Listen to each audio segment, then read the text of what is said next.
Ready. नमस्कार दोस्तों, KCS समाचार में आपका स्वागत है। दोस्तों, इस समय देश में कोई ऐसा विभाग नहीं है जो लुटेरा ना हो चुका हो, लेकिन लुटेरों में कुछ विभाग महा लुटेरे हो चुके हैं। दोस्तों, हम आपको दिखाते हैं उत्तर प्रदेश के बस्ती जनपद में रवई नदी की जो दशा है, वो आपसे देखने से बड़ा दर्द होगा।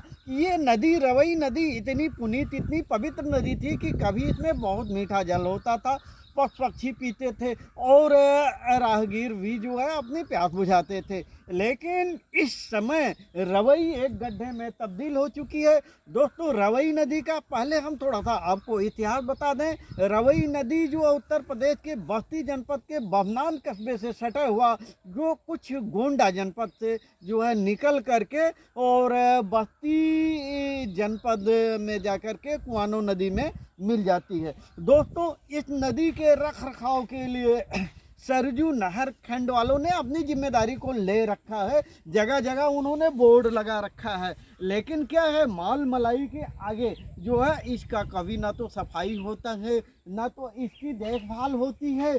और ग्रामीणों में जो है काफ़ी ये है कि कभी भी ग्रामीणों ने नहीं देखा कि इस नहर की कोई, इस जो है नदी की कोई सफाई हो।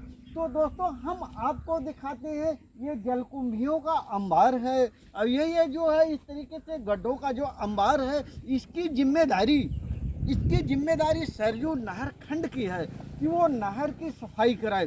जगह जगह उन्होंने बोर्ड भी लगा रखा कि इसकी जिम्मेदारी हमारी है, अधिकारियों ने नंबर भी दे रखा है। लेकिन जब ग्रामीणों से बात की जाती है तो कहते हैं भैया, इस नदी की कभी भी कोई सफाई नहीं हुई है।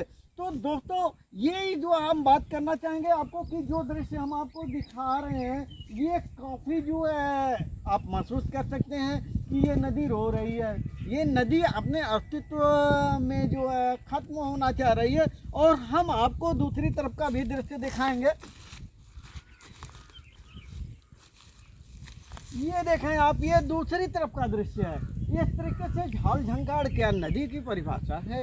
अगर सरकार इस पर खर्च करती है, वो पैसा कहाँ जाता है? ये सरजू नहर खंड विभाग बस्ती ये पैसा कहाँ ले जाता है? ये जो है दोस्तों, निश्चित है ये पैसा अधिकारियों की जेब गर्म होती है। अगर इस नहर की, इस नदी की देखभाल होती तो नदी की दशा ये नहीं होती।